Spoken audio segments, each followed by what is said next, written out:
Hi there, welcome to Full Learning. So today we have the concluding part of our webinar series. Likesh here. നമ്മളന്ന് as you can already see here, നമ്മൾ cultural സ്റ്റഡീസും പിന്നെ ചെറിയൊരു പാർട്ടായിട്ട് research aptitude മെത്തഡോളജിയും ഇന്ന് handle ചെയ്യുന്നുണ്ട്. So straight away moving on to that without losing time. As the name denotes, ഒരു സംസ്കാരമൊക്കെ ആയിട്ട് ബന്ധപ്പെട്ട് കിടക്കുന്ന അല്ലെങ്കിൽ പല കാലങ്ങളിൽ ആളുകൾ ചർച്ച ചെയ്തു പോയിട്ടുള്ള ഡിബേറ്റ് ചെയ്തിട്ടുള്ള ആർഗ്യുമെന്റ്സും കൗണ്ടർ ആർഗ്യുമെന്റ്സും ഒക്കെ വന്നിട്ടുള്ള ഒരു പെർട്ടിക്കുലർ ഏരിയ ആണ്. ഈവൻ ദോ ഒരു പെർട്ടിക്കുലർ ഡിസ്കോഴ്സ് അല്ലെങ്കിൽ ഒരു പെർട്ടിക്കുലർ ഡിസിപ്ലിൻ എന്നുള്ള തരത്തിൽ കൾച്ചറൽ സ്റ്റഡീസ് പിന്നീട് ഒരു പോസ്റ്റ് പവർ ഫിനോമിനൻ ആണ് എങ്കിൽ പോലും അതിന് അതിൻ്റെതായിട്ടുള്ള ബിക്കോസ് കൾച്ചർ ഏതെങ്കിലും ഒരു പെർട്ടിക്കുലർ കാലം മുതൽ തുടങ്ങിയെന്ന് നമുക്ക് പറയാൻ പറ്റാത്തത് കൊണ്ട് തന്നെ obviously it has its beginnings in the ancient times as well. So ഇതൊരു interdisciplinary ഫീൽഡ് ആണെന്ന് നമ്മൾ ഇവിടെ കാണുന്നുണ്ട്, right? What do you mean by interdisciplinary? അതായത് അതിനെ നിങ്ങൾക്ക് ഏതെങ്കിലും ഒരു പെർട്ടിക്കുലർ ഡിസിപ്ലിനിലേക്ക് ഒതുക്കി നിർത്താനായിട്ടുള്ള ഒരു ബുദ്ധിമുട്ടുണ്ട്. ഓൾറൈറ്റ്, ഇപ്പൊ നമ്മൾ പറയാണ് ഇപ്പോൾ ഫെമിനിസം എന്ന് പറയുന്നത്, ഓക്കെ, അത് ജെൻഡർ റിലേറ്റഡ് ആയിട്ടുള്ള ഒരു സംഭവമാണ് മെയിൻലി, റൈറ്റ്? പക്ഷേ കൾച്ചറൽ സ്റ്റഡീസിന്റെ കാര്യത്തിൽ ഇത്തരത്തിലുള്ള ഒരു ക്ലോസ്ഡ് ആയിട്ടുള്ള ഐഡിയ വെച്ചിട്ട് നമുക്ക് അതിനെ ഒരു കാരണവശാലും അനലൈസ് ചെയ്യാനോ പഠിക്കാനോ പറ്റില്ല. So it is concerned with role of social institutions. പലതരത്തിലുള്ള സാമൂഹികമായിട്ടുള്ള സ്ഥാപനങ്ങൾ, ഫാമിലി വരാം, പൊളിറ്റിക്കൽ ഇൻസ്റ്റിറ്റ്യൂഷൻസ് അവിടെ ഉണ്ട്, ആൻഡ് ഫാമിലിയിൽ തന്നെയുള്ള മൈക്രോ ഫാമിലീസ് അവിടെ വരും. സോ ബേസിക്കലി ഒരാളുടെ ഐഡന്റിറ്റിയുമായിട്ട് ബന്ധപ്പെട്ടിട്ടുള്ള പല കാര്യങ്ങളും കൾച്ചറൽ സ്റ്റഡീസുമായിട്ടും കണക്റ്റഡ് ആണ്. So your politics, your culture, your entertainment, your medium, journalism, and mass media, popular culture, all these will, become a subject for cultural studies. അതുകൊണ്ട് തന്നെ it is interdisciplinary. So that is something that you have to remember. Cultural studies emerged in Britain in the late 1950s. ഇത് ഞാൻ പറഞ്ഞത്. അതായത് അതിന് ആ തരത്തിൽ ഒരു ഇൻഡിപെൻഡന്റ് ആയിട്ടുള്ള ഒരു എൻറ്റിറ്റി ഉണ്ടാവുന്നത് 50കൾക്ക് ശേഷമാണ്. And United States, Australia and all that. പിന്നീട് ഈ centre for contemporary cultural studies university of Birmingham 64 സ്ഥാപിക്കപ്പെടുന്നു. ആൻഡ് താഴെ കൊടുത്തിട്ടുള്ള റിച്ചാർഡ് ഹോഗാർട്ട് ആണ് ഇത് ശരിക്കും സ്റ്റാർട്ട് ചെയ്യുന്നത്. ആൻഡ് അതിന്റെ കൂടെ തന്നെ റെയ്മണ്ട് വില്യംസിനെ പോലെ ഒരു ജയന്റ് എന്നൊക്കെ നമുക്ക് വിളിക്കാൻ പറ്റുന്ന കൾച്ചറൽ സ്റ്റഡീസ് എന്ന് പറയുമ്പോൾ തന്നെ we have to remember Raymond Williams and also Stuart Hall. So it became a well-established field in many academic institutions. അതിൻ്റെതായിട്ടുള്ള ഒരു സ്വതന്ത്രമായിട്ടുള്ള ഒരു ഡിസിപ്ലിനായിട്ട് അത് മാറുകയും അതേ സമയത്ത് അത് ബാക്കി എല്ലാവിധ ഡിസിപ്ലിനെയും അങ്ങോട്ടും ഇങ്ങോട്ടും ഇൻഫ്ലുവൻസ് ചെയ്യുകയും ചെയ്തിട്ടുള്ള ഒന്നായിട്ട് മാറിയിട്ടുണ്ട്. So if you look at it, sociology, anthropology, historiography, literary criticism, philosophy, art criticism. So cultural സ്റ്റഡീസിന്റെ കീഴിൽ എന്ത് വരില്ല എന്നുള്ള ചോദ്യമായിരിക്കും ഒരു പക്ഷേ കുറച്ചുകൂടെ എളുപ്പമെന്ന് എനിക്ക് തോന്നുന്നു. Because it studies everything. അതായത് ഒരു സമൂഹത്തിൽ നടക്കുന്ന സാമൂഹികമായിട്ടുള്ള, രാഷ്ട്രീയമായിട്ടുള്ള, സാംസ്കാരികപരമായിട്ടുള്ള ഒക്കെയും ഉള്ള മാറ്റങ്ങൾ, അവിടെ ഉണ്ടാവുന്ന മറ്റ് ചേഞ്ചസ് ആൻഡ് പുതിയ developments, all these will come under this particular branch of study. ഇതിനൊരു സ്റ്റഡി ആയിട്ട് പോലും നമുക്ക് കൺസിഡർ ചെയ്യുന്നത് അതിനെ ലിമിറ്റ് ചെയ്യലാണെന്ന് വേണമെങ്കിൽ പറയാം. So modern cultural studies been influenced by the structuralist role and structuralism നമ്മൾ കഴിഞ്ഞ വെബിനാറിലൊക്കെ നമ്മൾ കണ്ടിട്ടുണ്ട്.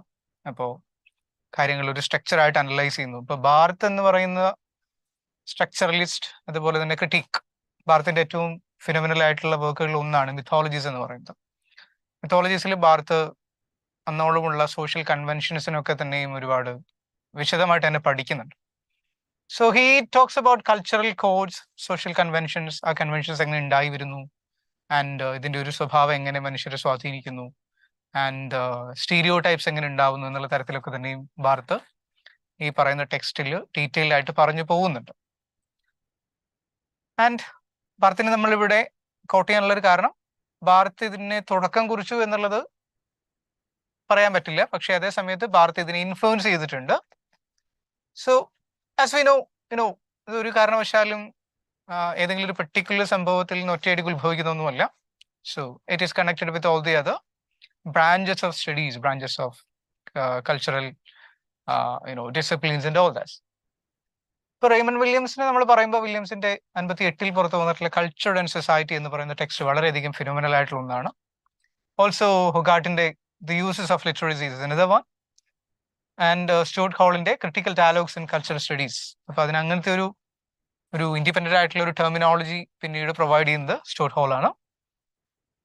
സോ ന്യൂ ഹിസ്റ്റോറിസിസം പോലെയുള്ള മറ്റൊരു ബ്രാഞ്ച് കൂടി ഇതിന്റെ ഭാഗമായിട്ട് ഇവിടെ, അല്ലെങ്കിൽ എന്താ പറയാ, നമ്മൾ യുണൈറ്റഡ് സ്റ്റേറ്റ്സിലേക്ക് എത്തുമ്പോൾ അതിന് കുറച്ചും കൂടി ന്യൂ ഹിസ്റ്റോറിസിസവുമായിട്ടാണ് ബന്ധം വരുന്നത്.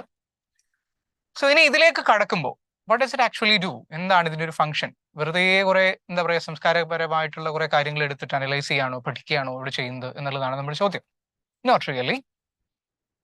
സബ്വേർട്ട് the distinctions between the high literature and the low literature. ഇതിന്റെ ഒരു പ്രൈമറി ഐഡിയ ആയിട്ട് വേണമെങ്കിൽ ലിറ്ററേച്ചറുമായിട്ട് ബന്ധപ്പെടുത്തിയിട്ട് നമുക്കിത് പറയാം. ഓക്കെ, അതായത് ഇപ്പോ if you look at it, താഴെ നമ്മൾ എഴുതി വെച്ചിട്ടുണ്ട് കാനൺ എന്ന് പറയുന്ന ഒന്ന്. ഓക്കെ, അപ്പൊ കാനൺ എന്ന് പറയുന്ന ഇതില് കാനോണിക്കൽ ലിറ്ററേച്ചർ എന്ന് പറയുന്ന ഐഡിയ ഉണ്ട്, റൈറ്റ്? അതായത് ഇത് ബൈബിളിൽ നിന്നും കടന്നു വരുന്ന ഒന്നാണ്.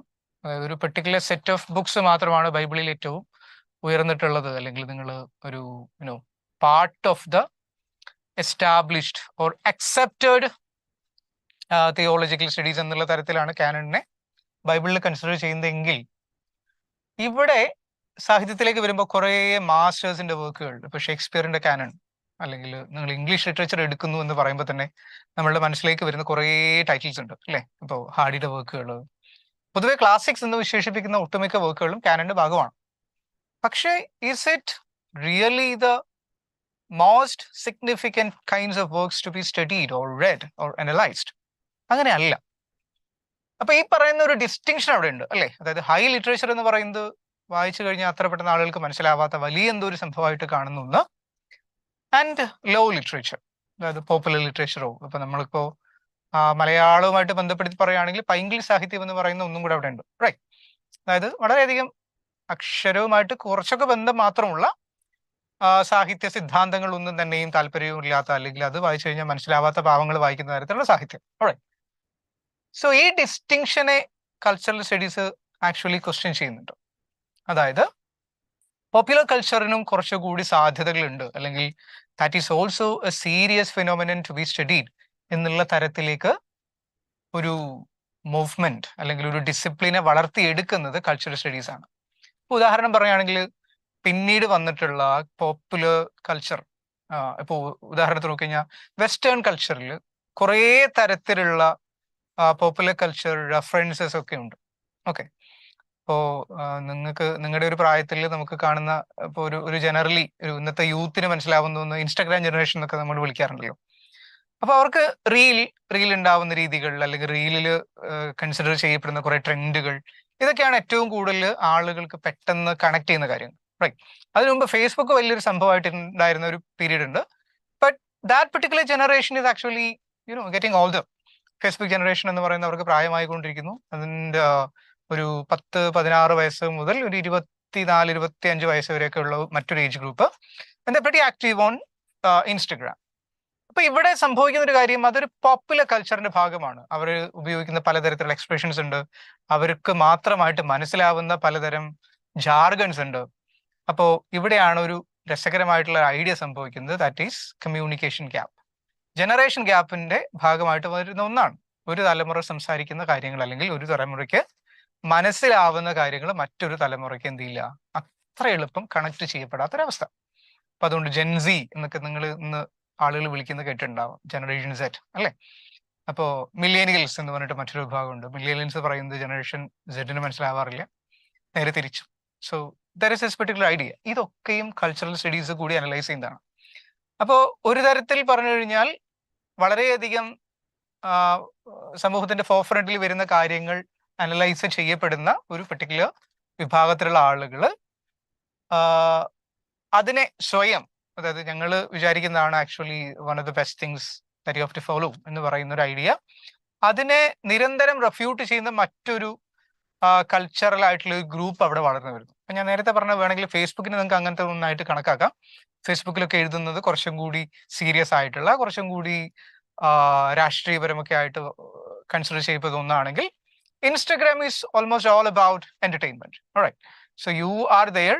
അതായത് ഒരു ന്യൂ ജനറേഷൻ സ്ലാങ് ഒക്കെ നമ്മൾ ഉപയോഗിക്കുകയാണെങ്കിൽ they are just there, they are chilling there. Alright, അപ്പൊ ഇത് തന്നെയാണ് ഇതിന്റെ ലിറ്ററേച്ചറിന്റെ ഒരു ആസ്പെക്റ്റിൽ എടുത്തു കഴിഞ്ഞാൽ നമുക്ക് മനസ്സിലാവുന്നത്. ഹൈ ലിറ്ററേച്ചർ എന്ന് പറയുന്ന ഒന്നുണ്ട്, ലോ ലിറ്ററേച്ചർ എന്ന് കണക്കാക്കപ്പെടുന്ന ഒന്നുകൂടിയുണ്ട്.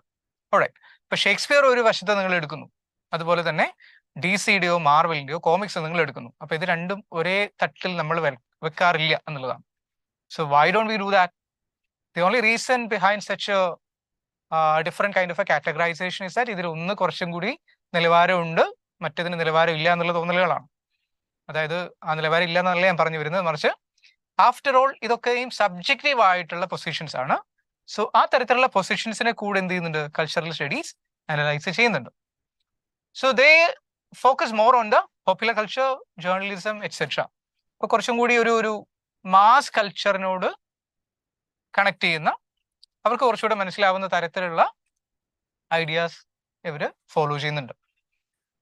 So mainly concerned with 8 key concepts. ഇവിടെ ഒന്ന് signifying practices, representation, materialism and non-reductionism, articulation, power, popular culture, text and readers, subjectivity, identity. ഇത് ഓരോന്നും നമ്മളൊന്ന് ഓടിച്ചു നോക്കാൻ പോവാണ്. So writers are constantly in debate about how to deploy these key concepts. നമുക്ക് ഇപ്പോൾ തൽക്കാലം അതാണ് താഴേക്ക് പറഞ്ഞു വരുന്നത്. So signifying practice എന്ന് പറയുന്നത് meaning in order to make sense of the world. നമ്മളൊക്കെ ജീവിക്കുന്ന ഒരു പെർട്ടിക്കുലർ വേൾഡിനെ ഏത് രീതിയിലാണ് മനസ്സിലാക്കി എടുക്കുന്നത് എന്നുള്ള തരത്തിലുള്ള ധാരാളം പ്രാക്ടീസസ് കൺസേൺഡ് വിത്ത്, റൈറ്റ്? അപ്പൊ ഇതെങ്ങനെ വർക്ക് ചെയ്യുന്നു, അല്ലെങ്കിൽ ഒരു പെർട്ടിക്കുലർ വേൾഡ് എന്ന് പറയുന്ന ഒരു സംഭവം ഏത് തരത്തിലാണ് ഫങ്ഷൻ ചെയ്യുന്നത് എന്നുള്ളതാണ്. So give me a second, let me see how many people have already joined in the live right now.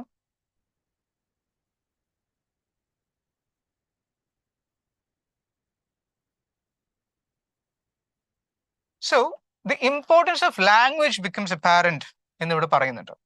അപ്പോ അത്രയധികം അവിടെ എന്ത് ചെയ്യുന്നുണ്ട്, കണക്റ്റഡ് ആവുന്നുണ്ടോ എന്നുള്ളൊരു ചോദ്യം വരാം. ഭാഷ സംസ്കാരത്തെ ഏതെങ്കിലും തരത്തിൽ കണക്ട് ചെയ്യുന്നുണ്ടോ, അല്ലെങ്കിൽ നേരെ തിരിച്ച് സമൂഹം ഭാഷയ്ക്ക് എന്തെങ്കിലും തരത്തിലുള്ള കോൺട്രിബ്യൂഷൻസ് നടത്തുന്നുണ്ടോ എന്നുള്ള ചോദ്യം വേണമെങ്കിൽ നമുക്ക് ചോദിക്കാവുന്നതാണ്. So how does language work? ഉദാഹരണത്തിന് പറഞ്ഞു കഴിഞ്ഞാൽ ഇന്നത്തെ കാലത്ത് പൊളിറ്റിക്കൽ കറക്റ്റ്നെസ്, പൊളിറ്റിക്കൽ ഇൻകറക്റ്റ്നെസ് മുതലായിട്ടുള്ള വാക്കുകളൊക്കെ തന്നെയും ഒട്ടുമിക്ക ആളുകളും കേട്ടിട്ടുണ്ടാവാം. ഇതും കൾച്ചറൽ സ്റ്റഡീസിന്റെ ഭാഗമാണ്. ഏതെങ്കിലും ഒരാൾ ഒരു പ്രസ്താവന നടത്തുന്നു, അത് രാഷ്ട്രീയപരമായിട്ടുള്ള ശരിയല്ല എന്ന് പറയുന്ന സംസാരങ്ങൾ പിന്നീട് ഉണ്ടാവാറുണ്ട്. ആളുകൾ അവരുടെ പ്രസ്താവനകൾ തിരുത്താറുണ്ട്. വളരെയധികം മിസോജിനിസ്റ്റ് ആയിട്ടുള്ള, സ്ത്രീവിരുദ്ധമായിട്ടുള്ള പരാമർശങ്ങൾ പിന്നീട് തിരുത്തപ്പെടാറുണ്ട്. ഒരു കാലഘട്ടത്തിൽ അക്സെപ്റ്റഡ് ആയിട്ടുള്ള കുറെ കാര്യങ്ങൾ പിന്നീട് അങ്ങനെയല്ല എന്ന് പറയുന്ന അവസ്ഥയിലേക്ക് മാറുന്നു. All these have been analyzed under the purview of cultural studies. ഇനി റെപ്രസെന്റേഷൻ എന്ന് പറഞ്ഞാൽ എന്താണ്? പ്രതിനിധീകരണം എന്ന് നിങ്ങൾ മലയാളത്തിൽ പറയുന്ന ഒന്ന്. And construction of meanings through several means such as images or sounds. അപ്പൊ ടെക്സ്ച്വാലിറ്റി എന്ന് പറയുന്ന ഒന്നുണ്ട് അല്ലേ? അതായത് നിങ്ങൾ എഴുതപ്പെടുന്ന ഒരു സംഭവത്തിന് ഏറ്റവും കൂടുതൽ പ്രാധാന്യം വരുന്ന ഒരു കാലത്ത് നിന്ന് വിഷ്വൽ ആയിട്ടുള്ള ഒരു കൾച്ചറിലേക്ക് നമ്മൾ മാറി തുടങ്ങി. ഒരു സിമ്പിൾ എക്സാമ്പിൾ പറഞ്ഞു കഴിഞ്ഞാൽ, ഇപ്പോ നമ്മുടെ നാട്ടിൽ നിങ്ങൾക്കൊരു 50 പേജ് വരുന്ന ഒരു പെർട്ടിക്കുലർ കാറ്റലോഗോ അല്ലെങ്കിൽ ഒരു ചെറിയ പുസ്തകം നിങ്ങൾക്ക് തരുന്നു. അതേ കോണ്ടന്റ് ഒരു 6 മിനിറ്റ് ഉള്ള യൂട്യൂബ് വീഡിയോ ആയിട്ട് നിങ്ങൾക്ക് പ്രസന്റ് ചെയ്യുന്നു. So which one will you choose? സ്വാഭാവികമായിട്ടും 6 മിനിറ്റ് ഉള്ള ആ പറയുന്ന വിഷ്വലിലേക്ക് നിങ്ങൾ പോകും. ഒന്ന്, അതിന്റെ ഒരു വിഷ്വൽ സൂപ്രമസി ഉണ്ട്, അതുപോലെ തന്നെ people do not have time എന്ന് പറയുന്ന ഐഡിയ കൂടെ ഉണ്ട്. ഇതും കൾച്ചറിന്റെ ഭാഗമാണ്. It is also pretty good example for a change in culture. അതിന്റെ ഒരു സംസ്കാരത്തിന്റെ ഒരു ഡൈനമിക്സ് മൊത്തമായിട്ട് മാറുന്നു എന്നുള്ള തരത്തിൽ നമുക്കിതിനെ വായിച്ചെടുക്കാൻ പറ്റും. So images are more important, sounds are more important. ഉദാഹരണം പറഞ്ഞു കഴിഞ്ഞാൽ ഒരു കാലഘട്ടത്തിൽ ആളുകൾ വോക്ക്മാൻ ഒക്കെ ഉപയോഗിച്ചിട്ടുണ്ടായിരുന്നു. സോണിയുടെ വളരെ ഫേമസ് ആയിട്ടുള്ള ഒരു മ്യൂസിക് പ്ലെയറിനാണ് വോക്ക്മാൻ എന്ന് വിളിച്ചിട്ടുള്ളത്. റൈറ്റ് നൗ അത് കഴിഞ്ഞു എന്ത് ചെയ്തു, MP3 പ്ലേയേഴ്സ് വന്നു, ആപ്പിളിന്റെ ഐപോഡ്സ് വളരെ ഫേമസ് ആയി. ഇപ്പൊ അത്രയും ഡെഡിക്കേറ്റഡ് ആയിട്ടുള്ള മ്യൂസിക് പ്ലേയേഴ്സ് ആളുകൾ ഉപയോഗിക്കുന്നില്ല. മ്യൂസിക് സ്ട്രീമിംഗ് പ്ലാറ്റ്ഫോംസ് വന്നു. So people have the mobile phone on which they listen to music 24/7. So you have paid applications for that. So again, നിങ്ങൾ കേൾക്കുന്ന മ്യൂസിക് നിങ്ങളുടെ ഒരു സ്വഭാവത്തെ സ്വാധീനിക്കുന്നു. നേരെ തിരിച്ച് നിങ്ങളുടെ സ്വഭാവം വെച്ചിട്ട് നിങ്ങൾ ഒരു പെർട്ടിക്കുലർ കമ്മ്യൂണിറ്റി ഉണ്ടാക്കിയെടുക്കുന്നു. ഒരു പ്രത്യേക തരത്തിലുള്ള മ്യൂസിക് കേൾക്കുന്ന ഒരു കൂട്ടം ആളുകൾക്ക് പൊതു സ്വഭാവം ഡിഫൈൻ ചെയ്യപ്പെടുന്നു. All these are part of this. So specific social contexts are therefore understood differently according to distinct circumstances. Materialism and non-reductionism. അപ്പോൾ ഇത് ഇന്റർറിലേറ്റഡ് കോൺസെപ്റ്റ്സ് ആണ്. മെറ്റീരിയലിസം എന്ന് പറയുന്നത് is tied to the production of cultural meanings. സാംസ്കാരികപരമായിട്ടുള്ള അർത്ഥങ്ങൾ ഉണ്ടായി വരുന്നു. And at this point several questions arise such as who controls the production? ഇപ്പോൾ post truth എറ എന്നുള്ളതാണ് ഇന്നത്തെ കാലത്ത് ആളുകൾ ഒരു നമ്മുടെ നിലനിൽക്കുന്ന ഒരു പീരീഡിനെ, എസ്പെഷ്യലി മാധ്യമങ്ങളൊക്കെ തന്നെയും വിളിക്കപ്പെടുന്ന ഒരു പെർട്ടിക്കുലർ ടെർമിനോളജിയുടെ ഭാഗമായിട്ട് വരുന്ന ഒന്ന് അതാണ്. അപ്പൊ സത്യാനന്തരകാലം എന്ന് മലയാളത്തിൽ വേണമെങ്കിൽ നിങ്ങൾക്ക് അതിനെ വ്യാഖ്യാനിച്ചെടുക്കാം. ആൻഡ് നമ്മളൊക്കെ പറയാറുണ്ട്, അതായത് മാധ്യമങ്ങൾ നമ്മളെല്ലാം അറിയിക്കുന്നു. Not really. മാധ്യമങ്ങൾ അവർക്ക് വേണ്ട കാര്യങ്ങൾ മാത്രമാണ് നമ്മൾ അറിയിക്കുന്നത്. അപ്പൊ ഇവിടെ സംഭവിക്കുന്ന ഒരു കാര്യം എന്താ, ഇതൊക്കെ നമ്മൾ അറിയുന്നുണ്ടെങ്കിൽ പോലും അറിയപ്പെടേണ്ട രീതിയിലല്ല പലപ്പോഴും അറിയുന്നത്. ആൻഡ് ഫേക്ക് ന്യൂസ് ഒരുപാടുണ്ട്. ഹോക്സ് എന്ന് ഇംഗ്ലീഷിൽ പറയുന്നതിനെ. അപ്പൊ ഈ ഹോക്സ് ഒക്കെ വളരെയധികം പോപ്പുലർ ആയിട്ട് റൺ ചെയ്യുന്ന ഒരു സമയത്ത് ഇതല്ലായിരുന്നു ശരി എന്ന് പറയുന്ന ഒരവസ്ഥയിലേക്ക് നമ്മൾ തിരിച്ചെത്തുമ്പോഴേക്കും അതിന്റെ ഡാമേജ് ഓൾറെഡി കംപ്ലീറ്റഡ് ആയിട്ടുണ്ടാവും. So again, who controls the production? ഒരു ട്രൂത്ത് എന്ന് പറയുന്ന ഒരു ഐഡിയയെ അല്ലെങ്കിൽ നിങ്ങൾ ഒരു റിയാലിറ്റിയെ ആര് കൺട്രോൾ ചെയ്യുന്നു? സോ മെറ്റീരിയലിസത്തിന്റെ ഒരു വലിയ റോൾ അവിടെയാണ് വരുന്നത്. How is it distributed and how does it effect the cultural environment? സാംസ്കാരികപരമായിട്ടുള്ള സാമൂഹികമായിട്ടുള്ള ഒരു പെർട്ടിക്കുലർ പരിതസ്ഥിതിയെ ഇതെങ്ങനെ കുറച്ചുകൂടി നിയന്ത്രിക്കുന്നു, ഏത് തരത്തിൽ ഇത് ആളുകളെ മാറ്റി തീർക്കുന്നു എന്നുള്ളത് വളരെയധികം ശ്രദ്ധേയമായിട്ടുള്ള ഒരു കോൺസെപ്റ്റ് ആണ്. So it can even create A riot. ഒരു വലിയൊരു സാമുദായിക കലാപം പോലും ഉണ്ടാക്കാനായിട്ട് ഈ പറയുന്ന പ്രൊഡക്ഷന് സാധിക്കും. അല്ലെങ്കിൽ സാമൂഹികമായിട്ടുള്ള ചേരിതിരിവുകൾ ഉണ്ടാക്കാനായിട്ട് this can work. So as already mentioned, cultural meanings are related to specific context. പറയേണ്ട കാര്യമില്ല. എന്താ പറയുക, ഒരു പെർട്ടിക്കുലർ കോണ്ടെക്സ്റ്റിനനുസരിച്ചാണ് മീനിങ് ക്രിയേറ്റ് ചെയ്യപ്പെടുന്നത്. ഒരേ തരത്തിലുള്ള കോണ്ടെക്സ്റ്റിൽ പലതരത്തിലുള്ള വ്യാഖ്യാനങ്ങൾ ഉണ്ടാവാം. I don't have to go into detail regarding that. So with its own particularities, such meanings cannot be reduced what is described as non-reductionism. ഇനി ആർട്ടിക്കുലേഷൻ എന്ന് പറയുന്നത് the relation of several elements in cultural studies. പലതരത്തിലുള്ള elements ഇതിനകത്ത് function ചെയ്യും. Certain subjects are constructed through other subjects which are context dependent. ചില കാര്യങ്ങൾ ഉണ്ടായി വരുന്നത് എന്ത് ചെയ്യുന്നു, മറ്റു പെർട്ടിക്കുലർ ഡിസ്കോഴ്സസുമായിട്ട് കണക്റ്റഡ് ആയിട്ടാണ്. പിന്നെ പവർ, പിന്നീട് നമ്മൾ മിഷേൽ ഫൂക്കോയെ പോലുള്ള ക്രിറ്റിക്സ് അല്ലെങ്കിൽ തിങ്കേഴ്സ്, ഫിലോസഫേഴ്സ് എന്നൊക്കെ വിളിക്കാൻ പറ്റുന്ന ആളുകൾ ഏറ്റവും കൂടുതൽ സംസാരിച്ചിട്ടുള്ള ഒരു വിഷയം പവർ സ്ട്രക്ചർ ആണ്. ഒരു പവർ പ്ലേ ആണ്. സമൂഹത്തിൽ അധികാരം ഏത് തരത്തിൽ ഫംഗ്ഷൻ ചെയ്യുന്നു എന്നുള്ളത് വളരെയധികം ഡീറ്റെയിൽ ആയിട്ട് വ്യാഖ്യാനിക്കുകയും അതിനെ പറ്റി ഒരുപാട് സംസാരിക്കുകയൊക്കെ ചെയ്തിട്ടുള്ള ഫൂക്കോയെ പോലുള്ള ആളുകളെയും നമ്മൾ ഇതിൻ്റെ അകത്തേക്ക് കൊണ്ടുവരുന്നുണ്ട്. So cultural studies as it highly influences, generates and determines social relationships. സാമൂഹികമായിട്ടുള്ള പല ബന്ധങ്ങളെയും അധികാര ബന്ധങ്ങൾ കൂടിയാക്കി മാറ്റി നിർത്തുന്നത് സമൂഹത്തിലുള്ള ഈ ഒരു പവർ പ്ലേ ആണ്. സോ ക്രിക്കറ്റിലെ പവർ പ്ലേ ആയിട്ട് ഇതൊരു ബന്ധമില്ല. Popular culture includes the concept of power generated through ideology. Okay, പ്രത്യയശാസ്ത്രം എന്ന് പറയുന്ന പലതരത്തിലുള്ള ഒന്നാവാം. അപ്പോ എന്താ പറയാ, ഇപ്പോൾ പ്രത്യയശാസ്ത്രം എന്ന് പറയുന്ന ഒരു പാർട്ടി അല്ലെങ്കിൽ കമ്മ്യൂണിസ്റ്റ് പാർട്ടിയുടെ പ്രത്യയശാസ്ത്രം അതൊരു എക്സാമ്പിൾ ആണ്. അതുപോലെ തന്നെ ഇപ്പൊ ഒരു ഫാഷിസം എന്ന് പറയുന്നത് ദാറ്റ്സ് അനദർ ഐഡിയോളജി. ഓക്കെ, ഇതൊക്കെ തന്നെയും ഐഡിയോളജിക്കലി ഉണ്ടാവുന്ന പവർ സ്ട്രക്ചർ ഉണ്ട്. ഇനി പ്രത്യേകിച്ച് ഒരു ഐഡിയോളജി ഇല്ല, പക്ഷെ എപ്പോഴും പവർ സ്ട്രക്ചർ അവിടെ എക്സിസ്റ്റ് ചെയ്യുന്നുണ്ട്. ഫാമിലിയിൽ പവർ സ്ട്രക്ചർ എക്സിസ്റ്റ് ചെയ്യുന്നുണ്ട്. അതായത് ഒരു വളരെ പവർഫുൾ ആയിട്ടുള്ള ഒരു മാസ്കുലിൻ ഫിഗർ അവിടെ ഉണ്ടാവും. അതിന്റെ തൊട്ട് താഴെ നിൽക്കുന്ന ഒരു ഫീമെയിൽ ഫിഗർ അവിടെ ഉണ്ട്. ഇതിനും താഴെ ആ അധികാര ശ്രേണിയുടെ ഏറ്റവും താഴേക്കിടയിൽ നിൽക്കുന്ന കുട്ടികൾ എന്ന് പറയുന്ന ഒരു മറ്റൊരു വിഭാഗമുണ്ട്. നിങ്ങളുടെ സ്കൂളിൽ എടുത്തു കഴിഞ്ഞാൽ ഈ പവർ സ്ട്രക്ചർ ഏറ്റവും ഭംഗിയായിട്ട് ഫംഗ്ഷൻ ചെയ്യുന്ന ഒരു ഏരിയ ആണെന്ന് കാണാൻ പറ്റും. So have the principal there and പ്രിൻസിപ്പലിനെ കൺട്രോൾ ചെയ്യുന്ന മാനേജ്മെന്റ് അവിടെ ഉണ്ട്. ഇതിന്റെ താഴെയുള്ള ടീച്ചേഴ്സ് ഉണ്ട്. ടീച്ചേഴ്സിന്റെ താഴെയുള്ള probably staffs and then come the students. ഹയറാർക്കിക്കലാണ് ഈ പറയുന്ന സ്ട്രക്ചർ മൊത്തം. തൊട്ട് മുകളിലുള്ള ആൾ താഴേക്കിടയിൽ കിടക്കുന്ന ആളോട് കാണിക്കുന്ന ഒരു അധികാര ബന്ധമുണ്ട്. മോസ്റ്റ് പ്രോബ്ലി വെറും ഒരു അധികാര ബന്ധമൊന്നുമല്ല അവിടെ ഉണ്ടാവുന്നത്, ടോർച്ചറിങ്ങോ അല്ലെങ്കിൽ അബ്യൂസസോ ഇതൊക്കെ ആവാം. So power structure plays a very important role in cultural studies. Hegemony അവിടെയാണ് ഉണ്ടാവുന്നത്. കഴിഞ്ഞ ദിവസം നമ്മൾ മാർക്സിസ്റ്റ് ലിറ്ററേച്ചർ ക്രിറ്റിസിസത്തെ പറ്റി പറയുമ്പോൾ ഹെജിമണി പറഞ്ഞിട്ടുണ്ട്.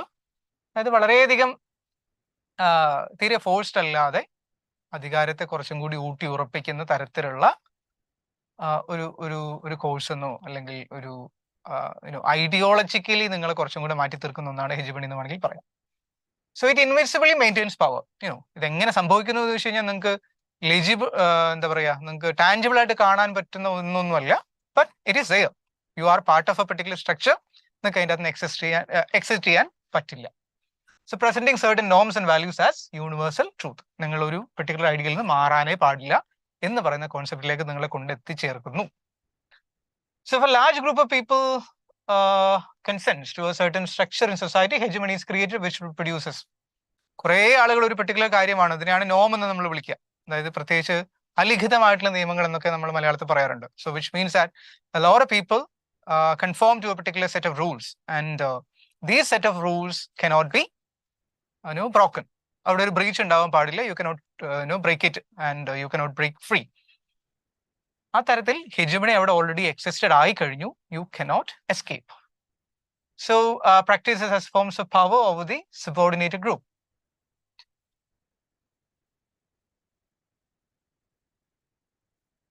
Excuse me.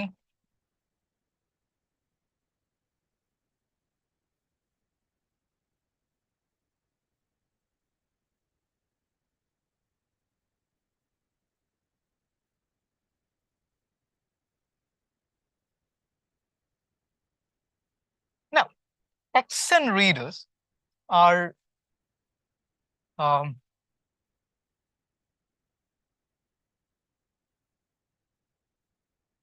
culturally constructed such as sounds, images or practices. നേരത്തെ നമ്മൾ പറഞ്ഞിട്ടുള്ള ഒന്ന് തന്നെയാണ് ടെക്സ്ച്വാലിറ്റി. എഴുത്തിന് കുറച്ചുകൂടെ പ്രാമുഖ്യം ഉണ്ടായിട്ടുള്ള കാലത്തിൽ നിന്നും നമ്മൾ എന്ത് ചെയ്തു, വിഷ്വൽ ആയിട്ടുള്ള ഓഡിറ്ററി ആയിട്ടുള്ള ഐഡിയാസിലേക്ക് കൂടുതലായിട്ട് നമ്മൾ we have gone. So can generate power through produce ideology and hegemony. Okay, radio ഒരു കാലത്ത് ആളുകൾ വളരെയധികം സ്വാധീനിച്ച ഒന്നാണ്. അത് പിന്നീട് വിഷ്വൽ മീഡിയയിലേക്ക് വന്നു. ഇപ്പോഴത്തെ കാലത്ത് നിങ്ങൾ എടുത്തു നോക്കിക്കഴിഞ്ഞാൽ പ്രിന്റ് മീഡിയക്ക് അത്രയധികം സിഗ്നിഫിക്കൻസ് ഇല്ല. ഓക്കെ, ബട്ട് നമുക്കറിയാം വാട്സാപ്പ് യൂണിവേഴ്സിറ്റി എന്നൊക്കെ പറഞ്ഞിട്ട് നിങ്ങൾ കുറെ കാര്യങ്ങളൊക്കെ ഒരു പക്ഷേ നിങ്ങൾ കേട്ടിട്ടുണ്ടാവാം. ഇത് ആളുകൾ വളരെയധികം ഗംഭീരമായിട്ട് കൺട്രോൾ ചെയ്യുന്ന ഒന്നാണ്. So it's A medium in which a lot of fake news are coming and people can be really given a lot of distorted news and all that. So hence, as people consume such cultural texts, they create meanings which again depends on the environment and context the people are currently in. Subjectivity എന്ന് പറയുന്നത് ഏകദേശം identity ആയിട്ട് ബന്ധപ്പെട്ട് കിടക്കുന്ന ഒന്നാണ്. Culturally ഒരു സൊസൈറ്റിയിൽ നിങ്ങളുടെ ഒരു സബ്ജക്ടിവിറ്റി എന്താണെന്നുള്ളതാണ് നമ്മളോട് പറയുന്നത്. To the person itself, ഒന്നുകിൽ നമ്മൾക്ക് ഒരാളുടെ വ്യക്തിത്വം എന്നുള്ള തരത്തിൽ അതാവാം. Identity refers to how it feels to be such a person. അപ്പൊ നിങ്ങൾ എങ്ങനെ ആയിരിക്കുന്നു എന്നുള്ളതിനെയാണ് നമ്മളിവിടെ ഐഡന്റിറ്റി എന്നുകൊണ്ട് ഉദ്ദേശിക്കുന്നത്. Subjectivity you as a person എന്നുള്ളതാണ്. Humans are not essential existing subjects but are influenced by surroundings and are constructed through it. അപ്പൊ നമ്മൾ ഒരിക്കലും ഒരു കംപ്ലീറ്റ് ആയിട്ടുള്ള ഒരു എൻറ്റിറ്റി അല്ല അവിടെ സംഭവിക്കുന്നത്. നമ്മൾ ഒരുപാട് കാര്യങ്ങൾ, സറൗണ്ട് ചെയ്യുന്ന കാര്യങ്ങൾ സ്വാധീനിക്കുന്നുണ്ട്. അതിനൊക്കെ കൂടിയിട്ട് വേണമെങ്കിൽ നമുക്ക് എന്ത് ചെയ്യാം, U can call the subjectivity. Now, cultural studies നമ്മൾ പൊതുവെ പറയുമ്പോൾ അതിൻ്റെ അകത്തുള്ള കുറച്ച് ഇതിനൊരു പ്രോബ്ലംസ് എന്നുള്ള തരത്തിൽ കണ്ടില്ലെങ്കിലും you can call it as some conflicts. Okay, അപ്പൊ ഇതിൽ ഫസ്റ്റ് വൺ ലാംഗ്വേജ് മെറ്റീരിയൽ. ഞാൻ നേരത്തെ ഓൾറെഡി ഒന്ന് പറഞ്ഞിട്ടുണ്ട്. ഭാഷ ഏത് തരത്തിൽ ആളുകളെ കുറെ കൂടി എന്താ പറയാ മാറ്റി തീർക്കുന്നു, കുറെ കൂടി ഒരു ഭാഷ എന്നുള്ള തരത്തിൽ നിങ്ങളത് ത്രട്ടൻ ചെയ്യാൻ ഉപയോഗിക്കാം, നിങ്ങളുടെ ഒരു സ്വഭാവത്തെ അത് മാറ്റി തീർക്കാൻ ഉപയോഗിക്കാം. A lot of things can be done with language. അപ്പോൾ മാർക്സിസം കൾച്ചറിനെ കാണുന്നത് വെച്ചാൽ മെറ്റീരിയൽ മോഡ് ഓഫ് പ്രൊഡക്ഷൻ ആയിട്ടാണ്. And argues that the material determines culture. Mode of production എന്ന് പറയുന്നത് നമുക്കറിയാം. ഇപ്പോൾ മീൻസ് ഓഫ് പ്രൊഡക്ഷൻ എന്ന് പറയുന്ന ഒരു ഐഡിയ എക്കണോമിക്സിന്റെ ഭാഗമാണ്.